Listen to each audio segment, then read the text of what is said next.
Miguel Laventure, bonsoir. Bonsoir. Alors, il y a beaucoup de candidats qui parlent de l'emploi, du logement en Martinique. Est-ce que vous avez réfléchi sur les mesures que vous pouvez faire prendre à Paris pour favoriser l'emploi? Alors l'emploi, d'abord, il faut savoir qu'il est créé par ceux qui sont à la responsabilité des entreprises ou des administrations. Vous savez qu'il n'y a pas beaucoup de ressources publiques.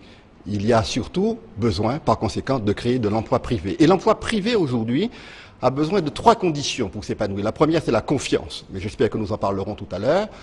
Faire une loi qui crée un statut mouvant. C'est ce que j'appelle des mesures pour créer l'emploi. Eh bien, il faut d'abord une sécurité et une stabilité juridique. Quand la défiscalisation est remise en cause en permanence, quand les conditions dans lesquelles les activités peuvent se développer sont en permanence revues et corrigées, eh bien, on ne peut pas considérer que la stabilité. Et puis, il faut également une véritable volonté de faire ensemble. Vous savez, quand vous êtes dans un dispositif où celui-là dit « moi je veux l'indépendance », l'autre dit « moi je veux une 3e voie », un 4e dit « je suis autonomiste », sans d'ailleurs définir ce qu'il met dans le mot, il n'y a pas véritablement de faire ensemble. Et c'est tout cela que, aujourd'hui, si les Martiniquais de Fort-de-France me font confiance, nous allons essayer de changer en donnant une stabilité, une sécurité, un bien-être, une perspective. Et c'est cela que nous symbolisons par l'expression « pour l'espoir », qui est un des thèmes de notre campagne pour ces élections législatives. Comment vous comptez améliorer, on va dire, les relations entre Paris et Fort-de-France, entre le gouvernement et la Martinique? D'abord, il faut jouer le jeu sans arrière-pensée. Vous avez remarqué que souvent celui-là dit « j'ai failli être ministre mais je ne peux pas » et en tout cas on m'a interdit de l'être. Mais je pense que nos téléspectateurs sont beaucoup plus attentifs que vous. Il y en a d'autres qui ne rêvent que de ça, mais qui n'osent pas l'exprimer. Et puis, il y a ceux qui considèrent que chacun, à sa place, doit faire sa part de travail. C'est ce que j'ai essayé de faire lorsque j'ai été au Conseil économique et social national, lorsque, plus modestement, à la Martinique, j'ai eu des responsabilités au niveau du tourisme ou bien au niveau d'autres secteurs. Je crois qu'aujourd'hui, il faut que chacun s'organise dans la place qui est la sienne, avec la volonté de faire progresser tout le monde. Et c'est cela aussi qu'un député doit s'appliquer à faire. Il doit être un véritable pont entre une population, un territoire, et un État qui a des responsabilités et qui aujourd'hui doit davantage prêter attention aux Martiniquaises et aux Martiniquais. Et c'est d'ailleurs Je reviens à ma question, oui? Parce que vous n'avez peut-être pas entendu. Quel type de relation vous voulez mettre en place entre Paris et Fort-de-France? Alors, je vous ai dit des relations de responsabilité, de respect, des relations adultes, des relations de réciprocité, et ça m'amène à la proposition que je voulais vous formuler. Nous avons aujourd'hui des constats d'inégalités qui perdurent. On a beaucoup progressé, le SMIC est aligné, les ressources sociales également, mais il y a quand même beaucoup de choses qui ne sont pas dans l'égalité.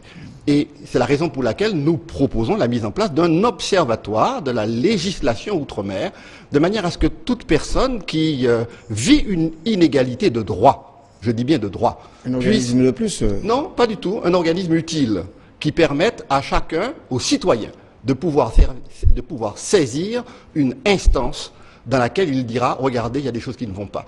Vous savez que vous payez votre timbre-poste au même prix ou que vous soyez sur le territoire national. Vous payez l'électricité au même tarif.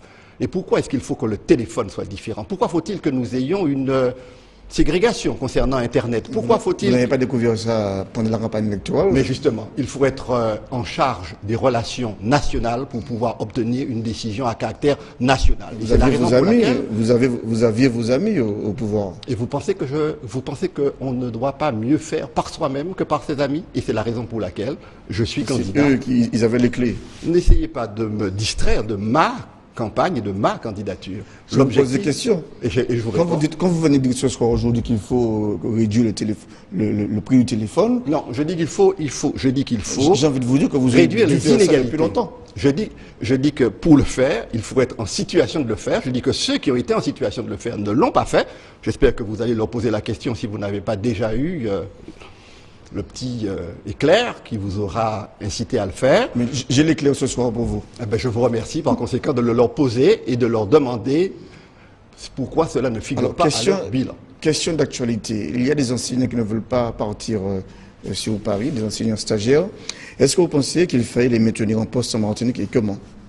Alors, il y a un problème d'effectifs, il y a un problème de poste, il y a un problème d'adéquation entre les profils de ceux qui postulent, qui aspirent, et puis les fonctions qui doivent être occupées. Je pense qu'il faut veiller à deux objectifs, les deux.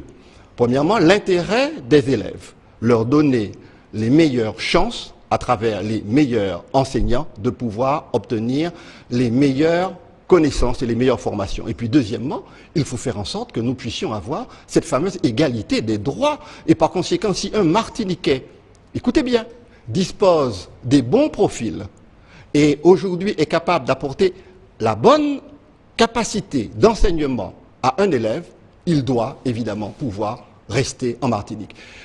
La question de l'égalité des droits est essentielle, elle est fondamentale. Et moi, je suis frappé de voir, et je vous remercie de le souligner, qu'on est chaque fois sur des circonstances, comme vous dites, d'actualité, de conjoncture, des phénomènes, des événements, plutôt que de s'arc-bouter sur un principe de fond. Nous sommes dans la République et l'égalité doit être un pilier sur lequel ceux, en tout cas, qui aspirent à exercer des responsabilités nationales, un pilier essentiel d'inspiration de leur action. Une toute dernière question. Vous êtes le doyen des élus aujourd'hui en Martinique.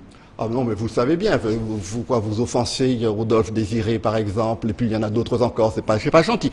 Ou alors, ce serait une méconnaissance de la part d'un journaliste, non, je ne l'imagine pas. Le plus ancien élu... ne bafouillez pas. Je suis le conseiller régional le plus ancien de qui a le plus d'expérience. C'est ça que vous voulez dire. Et par conséquent, aujourd'hui, je suis fondé à pouvoir savoir ce qui relève de la région et ce qui relève de l'État. Tous les sujets que je viens d'évoquer relève de l'État. Et je vous dis, attendez, laissez-moi finir, vous avez évoqué la région. Et je veux en profiter pour dire que il n'est pas acceptable, laissez-moi finir, il n'est pas acceptable que l'on utilise... Non, mais vous m'interrogez, puisque vous m'avez interpellé sur la région. Il n'est pas acceptable que l'on utilise l'espace de la campagne législative pour faire de la propagande régionale. Vous allez régler ça avec monsieur... Non, je vais régler ça avec personne. C'est avec celui qui m'interviewe que je veux faire la mise au point. C'est dommage, mais le temps que j'avais pour vous accorder quelques minutes est terminé. C'est dommage, parce que j'avais tant à vous dire. J'avais une dernière question à vous poser, mais je vais vous la poser la prochaine fois, si vous êtes évidemment qualifié pour le second tour. C'est ce que je souhaite à vous et à moi. Merci, bonne soirée. Bonsoir.